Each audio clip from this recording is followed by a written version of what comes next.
সুযোগ্য সভাপতি শেখ মোহাম্মদ আব্দুল্লাহ আল ফারুক হাফিজাহুল্লাহ, প্রধান অতিথি বাংলাদেশ জমিয়তে আহলে হাদিসের সুযোগ্য সভাপতি অধ্যাপক ডক্টর আব্দুল্লাহ ফারুক হাফিজাহুল্লাহ বর্তমানে সৌদি আরবে আছেন।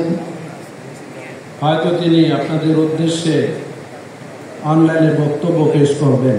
ইতিমধ্যে বক্তব্য দিয়ে চলে গেছেন অনেক মেহমান, তাদের মধ্যে আলহাজ এম এ সবুর এবং অ্যাডভোকেট মোহাম্মদ শামসুর রহমান শিমুল বিশ্বাস। আরও বক্তব্য রেখেছেন প্রাজ্ঞ, অভিজ্ঞ, দক্ষ ইসলামিক স্কলারগণ। আমার পরও বক্তব্য রাখবেন, জ্ঞানগর্ভ আলোচনা উপস্থাপন করবেন বিজ্ঞ, অভিজ্ঞ ইসলামিক চিন্তাবিদগণ। উপস্থিত সুধী মণ্ডলী, সুবহানে আহলে হাদিসের কেন্দ্রীয় সম্মেলন 11তম সম্মেলন, ইতিপূর্বে 10টি সম্মেলন অনুষ্ঠিত হয়ে গেছে। আপনারা জানেন জমিয়তে সুবহানে আহলে হাদিসের ইতিহাস এবং ঐতিহ্য রয়েছে। দুঃখজনক হলেও সত্য, 1978 সালে যুব সংঘ নামে যুবকদের সংগঠন প্রতিষ্ঠা লাভ করেছিল। তারপরে 1989 সালে তৎকালীন বিশিষ্ট শিক্ষাবিদ, জাতীয় বিশ্ববিদ্যালয়ের সাবেক উপাচার্য, বাংলাদেশের অন্যতম ইসলামিক স্কলার, জমিয়তে আহলে হাদিসের দীর্ঘ 43 বছরের একাধারে সভাপতি প্রফেসর ডক্টর আল্লামা মোহাম্মদ আব্দুল বারি স্যার 1989 সালে ঐতিহ্যবাহী ঢাকা বংশালে বড় মসজিদে সারা দিন ব্যাপী অনুষ্ঠানে এই সুবহানে আহলে হাদিস গঠন করা হয়েছে। সুতরাং আজকে 36টি বছর হাঁটি হাঁটি পা পা করে এ অবস্থায় পৌঁছেছে। এমনও দিন ছিল এ ধরনের বড় কনভেনশনে সম্মেলন করা সুযোগ ছিল না, শুধু মসজিদে বিভিন্ন হলে অনুষ্ঠান হতো। আজকে সেই জমিয়তে সুবহানে আহলে হাদিস তার গতিশীল তৎপরতায় আল্লাহ রাব্বুল আলামিনের অশেষ মেহেরবানিতে বছরে এরকম 2-3টি প্রোগ্রাম, 4-5টি প্রোগ্রাম ঢাকার এই শহর সহ বিভিন্ন বিভাগীয় শহরে এ ধরনের অনুষ্ঠান করে আসছে। আমরা বাধ্যহর নতুন নেতৃত্ব দেখতে পাবো ইনশাআল্লাহ। আমরা চাই বাংলাদেশের প্রত্যন্ত অঞ্চলে, বিশেষ করে বিশ্ববিদ্যালয়, সরকারি এবং বেসরকারি মাদ্রাসা সমূহে, সরকারি এবং বেসরকারি এবং কাউমি মাদ্রাসা এবং অন্যান্য মাদ্রাসা, সকল মাদ্রাসায় জমিয়তে সুবহানে আহলে হাদিসের সংগঠন থাকা একান্ত জরুরি এবং সময়ের দাবি। আমরা আশা করব আপনারা জানেন, নতুন করে বলার অপেক্ষা রাখে না, গত বছর এই দিনে বাংলাদেশের মধ্যে বলতেই হবে 16টি বছর ফ্যাসিবাদী শাসনের কারণে আমাদের দেশের ইসলামী শিক্ষা ব্যবস্থাকে ধ্বংস করে দিয়েছিল এবং অর্থনৈতিক যতগুলো প্রতিষ্ঠান ছিল সবগুলো প্রতিষ্ঠানকে তারা ধ্বংস করে দিয়েছিল এবং বাংলাদেশের ভিত্তিমূলে তারা হামলা করে চুষে চুষে এই দেশ থেকে অনেক অর্থ পাচার করেছিল। সম্মানিত সুধী, বিনয়ের সাথে বলছি, আমরা উড়ে এসে জুড়ে বসছি। আমরা বাংলাদেশের জনগণ, আমরা বলি এই বাংলাদেশে আমাদের 3 কোটি থেকে 4 কোটি আহলুল হাদিস রয়েছে। আমরা যদি ঐক্যবদ্ধ হতাম, আমাদের যদি ছাতা একটা থাকতো, আমাদের যদি ব্যানার একটা থাকতো, আমাদের ঐক্য আরো মজবুত হতো। কি বলেন ঠিক কিনা? যারা দ্বিধা বিভক্তি হয়েছে, বিভক্ত করেছে, তাদেরকে অবশ্যই আল্লাহর কাছে ক্ষমা চাইতে হবে, মাপ চাইতে হবে। সহজে মাপ পাওয়া যাবে না, কেননা মহান আল্লাহ রাব্বুল আলামিন সুস্পষ্ট ভাষায় পবিত্র কোরআনুল কারীমে ঘোষণা দিয়েছেন, ওয়া'তাসিমু বিহাবলিল্লাহি জামিআন ওয়া লা তাফাররাকু। তোমরা পরস্পরে ঐক্যবদ্ধভাবে কোরআন এবং সুন্নাহকে ধারণ করো, কোরআন এবং সুন্নাহ অনুযায়ী নিজের জীবনকে পরিচালিত করো। বাংলাদেশ জমিয়তে আহলে হাদিস সহ সুবহানে আহলে হাদিস সেই কিতাব এবং সুন্নাহর দিকে মানুষদেরকে নিরলসভাবে কঠোর সাধনা করে, কঠোর পরিশ্রম করে, কেন্দ্রীয় সংগঠন থেকে জেলা সংগঠন, এলাকা সংগঠন, শাখা সংগঠন, বিভিন্ন প্রতিষ্ঠান এই নিরলস প্রচেষ্টা করে দাওয়াতি পয়গাম, দাওয়াতি কর্মকাণ্ড তারা পরিচালনা করছে।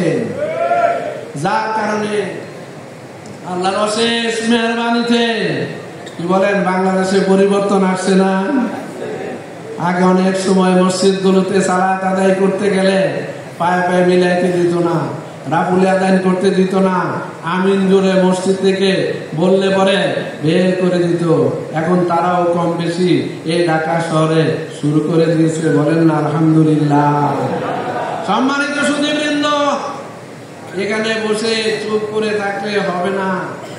আমি এই যুবকদেরকে, সুবহানদেরকে আমি বলতে চাই, আমল আখলাকে উত্তম হতে হবে, চরিত্রে মাধুর্যে উত্তম হতে হবে, ক্যারেক্টারে উত্তম হতে হবে। বিশ্বনবী জানাবেন, মুহাম্মদ রাসূলুল্লাহ সাল্লাল্লাহু আলাইহি ওয়াসাল্লাম স্পষ্ট করে বলে দিয়েছেন, তিনি হলো প্রকৃত মুমিন, তিনি হলো উত্তম মুমিন যার চরিত্র উত্তম, যার চরিত্র ভালো। সম্মানিত ভাইরা আমার, সেজন্য বলি, চরিত্রে, মাধুর্যে, আচরণে, ব্যবহারে আমরা যেন আরো উন্নত সারক হতে পারি। মহান আল্লাহ যেন আমাদেরকে তৌফিক দান করেন। তা না হলে ক্যারেক্টার লস্ট, এভরিথিং লস্ট। চরিত্র খারাপ তো সব খারাপ হয়ে যাবে। বড়দেরকে শ্রদ্ধা, ছোটদেরকে স্নেহ করার দরকার আছে না নাই? যদি ছোট হয়ে মনে করেন অনেক হয়ে গেছি গা, বড়দেরকে শ্রদ্ধা করার কোনো দরকার নাই। এই ধরনের আচরণ পরিত্যাজ্য, পরিহার করা একান্ত অপরিহার্য। আমাদের প্রিয় নবী তো চমৎকার করে বলে দিয়েছেন, যারা এই ধরনের কর্মকাণ্ড করে না, বড়দের শ্রদ্ধা করে না, ছোটদের স্নেহ করে না, লাইসা মিন্না, তারা আমার দলের লোকই না, তারা আমার দলের অন্তর্ভুক্তই না। আমি আমার ছোট ভাইদেরকে, আমি আমার জমিয়তের সুবহানদেরকে বিনয়ের সাথে বলতে চাই, এই আচরণগত ত্রুটি থাকলে আমরা অবশ্যই পরিশুদ্ধ করে নেক আমলের দিকে আমরা ধাবিত হব। এই যৌবন বয়সটা একটা গুরুত্বপূর্ণ বয়স। আল্লাহর নবী স্পষ্ট করে বলে দিয়েছেন, ওই যুবকেরা আরশের নিচে জায়গা পাবে যারা ওয়াসাবুন নাসাফি ইবাদাতিল্লাহ, যারা যৌবন বয়সটাকে আল্লাহর ইবাদতে কাটিয়েছে। এই হাদিসের শেষাংশে চমৎকার করে বিশ্বনবী বলে দিয়েছেন, ওরাও আরশের নিচে জায়গা পাবে। কোন অবলা নারী, সুন্দরী এবং ভালো বংশের নারী যদি তাকে কুকর্ম করার জন্য আহ্বান জানায়, যুবক যদি বলে আমি স্বয়ং আল্লাহ রাব্বুল আলামিনকে সমীহ করি, ভয় করি, সেই ধরনের চরিত্রে মাধুর্যে সুবহানদেরকে এগিয়ে আসতে হবে। আল্লাহ যেন সেই তৌফিক দান করেন। সম্মানিত সুধী, উপসংহারে দুই একটি কথা আমি বলতে চাই। বক্তৃতা দীর্ঘ করার কোনো সুযোগ নেই। অনেক অভিজ্ঞ, দক্ষ, প্রাজ্ঞ গবেষকগণ, স্কলারগণ আপনাদের সামনে মূল্যবান বক্তব্য উপহার দিবেন। সেজন্য আপনারা অপেক্ষমান। সারাদিন ব্যাপী এই প্রোগ্রাম। আমি বলতে চাই, নতুন যে কমিটি হয়েছে, হবে ঘোষণা করা হবে। সভাপতি, সেক্রেটারি সহ যে সংগঠন, যে দল আপনাদের সামনে উপস্থাপন করা হবে। আমি জানতে পেরেছি ইতিমধ্যে সারা বাংলাদেশের 64টি জেলার মধ্যে 43টি জেলার মধ্যে সম্মানের কার্যক্রম রয়েছে। আগামী এই 2 বছরের মধ্যে প্ল্যান করে, পরিকল্পনা করে 64টি জেলায় আমাদের দাওয়াতকে পৌঁছিয়ে দিতে হবে। সম্মান অশিক্ষিত লোকদের মধ্যে কাজ করে না, জমিয়ত অনেক অশিক্ষিত লোকদের সাথেও কাজ করে, ডিগ্রিবিহীন লোকদের সাথেও কাজ করে, কিন্তু সম্মান ছাত্রদের সাথে, শিক্ষিত লোকদের সাথে কাজ করে। গত কদিন আগে ঢাকা বিশ্ববিদ্যালয়ে একটা কমিটি গঠন করা হয়েছে। সম্মানিত সুধী, সেখানে আল্লাহর ফজল ও করমে অনেক ছাত্র আমরা পেয়েছি। তাদেরকে আমরা উদ্দেশ্য করে বাংলাদেশ জমিয়তে আহলে হাদিসের সেক্রেটারি জেনারেল সহ, আমি সহ তাদেরকে উদাত্ত আহ্বান জানিয়েছি। আশেপাশে অনেকগুলো ইউনিভার্সিটি আছে, কলেজ আছে, বিশ্ববিদ্যালয় আছে, প্রাইভেট আছে, সরকারি আছে, সকল বিশ্ববিদ্যালয়ে সম্মানের দাওয়াতকে পৌঁছে দিতে হবে। শুধু কওমি মাদ্রাসায় সীমাবদ্ধ থাকবো তা না, আলিয়া মাদ্রাসায় সীমাবদ্ধ তা না। ঢাকা বিশ্ববিদ্যালয়ে মধুর ক্যান্টিনে এখন কথা বলা যাচ্ছে, বসা যাচ্ছে, আলহামদুলিল্লাহ বলতে পারবো না। এমন এক সময় আমরা সেই আপনার 84-85 বেসে যখন আমি অনার্সে ভর্তি হই, এই মধুর ক্যান্টিনের কাছে দিয়ে যাওয়ার সময় দোয়ায় ইউনুস পইরা যেতাম। পাঞ্জাবি আর টুপি দেখলে তাদের গা জ্বলে যেত। কিন্তু আমরা ওই দিন প্রোগ্রাম শেষ করে মধুর ক্যান্টিনে বসে আমরা চা নাস্তা খেয়েছি, মনটা ভালো লেগেছে। কি আপনাদের ভালো লাগে না? এই যে পরিবর্তন এসেছে গত বছর, এই 2024 সালে বাংলাদেশের ছাত্র সমাজ, যুব সমাজ, শিক্ষক সমাজ, মেহনতি মানুষ, চাকরিজীবী সবাই কিন্তু উৎফুল্ল হয়েছে। নিঃসন্দেহে একটা পরিবর্তন হয়েছে, একটা মানুষের মুখ খুলে গেছে। আমরা মুক্ত বাতাসে, মুক্ত মনে কথা বলতে পারছি, আমরা স্বাধীনতা পেয়েছি। এজন্য আল্লাহর শুকরিয়া আদায় করি, জোরে সোরে করি আলহামদুলিল্লাহ। পরিশেষে বলতে চাই, আমরা অনেক পরিবর্তন দেখেছি, এই বাংলাদেশেও পরিবর্তন দেখেছি। দেখেন নাই সেই 1952 সাল, 1962 সাল, 1965 সাল, 1969 সাল, 1990 সাল, তারপরে 2024 সাল। এখন আরেকটা পরিবর্তনের দরকার আছে না? সেই পরিবর্তন হবে, কিতাব ও সুন্নাহর দেশ হবে বাংলাদেশ, ইসলামের দেশ হবে বাংলাদেশ, সম্মানের দেশ হবে বাংলাদেশ।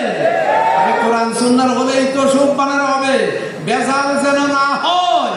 এই জন্য আল্লাহর কাছে আমাদের নিবেদন থাকবে, কিতাব এবং সুন্নাহ, অর্থাৎ সহিহ সুন্নাহর ভিত্তিতে এই দেশটা পরিচালিত হোক।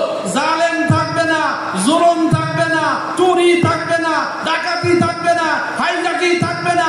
দেশটা একটা শান্তির নিয়ে পরিণত হবে। আল্লাহ তুমি সেই তৌফিক এই গোটা 18 কোটি মানুষের ভাগ্যে লিপিবদ্ধ করে দাও। এই বলে আমি সবাইকে ধন্যবাদ জানিয়ে, নতুন কমিটি আসছে তাদেরকে অভিনন্দন জানিয়ে, আপনাদের সবাইকে মোবারকবাদ জানিয়ে, আগামী দিনের শুভ কামনা করে আমি আমার সংক্ষিপ্ত বক্তৃতা এখানে উপসংহার টানছি। আকুলু কাউলি হাযা আস্তাগফিরুল্লাহ লি ওয়া লাকুম ওয়া লিসাইরিল মুসলিমিন। আসসালামু আলাইকুম ওয়া রাহমাতুল্লাহি ওয়া বারাকাতুহু।